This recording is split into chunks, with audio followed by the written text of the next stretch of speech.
जी अस्सलाम वालेकुम वरहमतुल्लाह। आप देख रहे हैं मेरा channel the beauty of Pakistan 99। मैं आपका होस्ट अब्दुल वाहिद ख़ान, साथी दोस्त मोहम्मद सुहेल चुराही के साथ बाबू सर गांव मौजूद हूं। तो एक दोस्त है हमारे साथ, आइए चलिए उनसे गुफ्तगू करते हैं। अस्सलाम वालेकुम। वालेकुम सलाम। क्या कैसे हैं भाई? अल्लाह का शुक्र, आप सुनाएं क्या हाल है? अल्हम्दुलिल्लाह मैं खैरियत से हूँ। आप ठीक है? अल्लाह का शुक्र। कहाँ से तशरीफ़ लाए? कराची। जी अस्सलाम वालेकुम व्यूअर्स, मैं आपका होस्ट अब्दुल वाहिद ख़ान, साथी दोस्त मोहम्मद सुहेल चुराही के साथ आप देख रहे हैं मेरा channel the beauty of Pakistan 99। मैं इस वक्त मौजूद हूँ बाबू सर गाँव। तो कराची से आए मेहमान हमारे साथ मौजूद हैं, तो आइए चलिए उनसे गुफ्तगू करते हैं। अस्सलाम वालेकुम। वालेकुम अस्सलाम। कैसे हैं भाई? अल्हम्दुलिल्लाह, आप सुनाएं?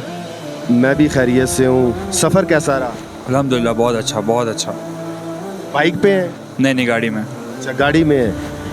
क्योंकि टेम्परेचर ज़रा बाहर जो है ना टूरिस्ट का पूरे अरूज पे है, कोई बाइक पे है, कोई गाड़ी पे है, तो माशाल्लाह आप गाड़ी पे हैं। पहला स्टे कहाँ किया? पहला स्टे हमने इस्लामाबाद किया था, कराची से इस्लामाबाद। फिर इस्लामाबाद से हम निकले तो फिर नारायण स्टे किया। अब यहाँ पे कितने लोग हैं? 5। पहले आपने नॉर्दर्न एरिया विज़िट किया है? जी ज़रूर किया है। आप मुझे ये बताएं कि कितना खूबसूरत है ये एरिया? ये तो इतना खूबसूरत है कि लफ्ज़ों में बता ही नहीं सकते हम।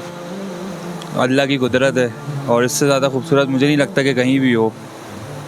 तो बस इसलिए हम यहाँ आते हैं अपनी छुट्टियाँ वुट्टियाँ मनाने। कितने दिन का प्लान है आपका यहाँ पे? हमारा है 1 हफ्ते या 10 दिन का। यहाँ बाबू सर से आप नेक्स्ट कहाँ जाएंगे? हमारा स्कर्दू का प्लान है। स्कर्दू किस जगह? स्कर्दू अभी देखें कहाँ जाते हैं, पहले स्कर्दू तो जाएं। अभी डिसाइड नहीं हुआ।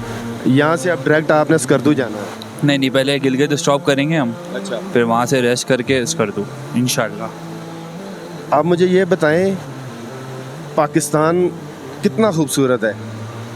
मैंने आपको भी बताया कि पाकिस्तान इतना खूबसूरत है कि मैं आपको बोल के बता ही नहीं सकता। अल्लाह की कुदरत है, बस हर जगह जहाँ देखो आप, जिधर देखो उधर माशाल्लाह बोलो।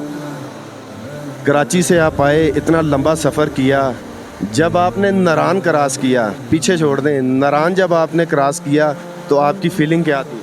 फीलिंग बहुत अच्छी थी। जितनी भी थकन थी, टेंशन थी, क्योंकि बंदा जब निकलता है इसलिए कि टेंशन होती है, थकन होती है, थक जाता है बंदा। तो यहाँ आके तो बंदा बिल्कुल रिलैक्स है, मतलब कोई कुछ पता ही नहीं है बंदे को कहाँ है, बंदा जन्नत में बैठा हुआ है। यहाँ पे होटलिंग, खाने पीने का महंगाई है कि बिल्कुल चार्जेस रीज़नेबल हैं या ज़्यादा हैं, क्या है बताएं? नॉर्मल है, महंगाई भी नहीं है ज़्यादा। कुछ है जगहों पे बहुत महंगाई है, तो वहाँ पे ना रुके बंदा, क्योंकि अब माशाल्लाह से इतनी आबादी हो गई है कि आप एक छोड़ के दूसरी पे जा सकते हो। तो जहाँ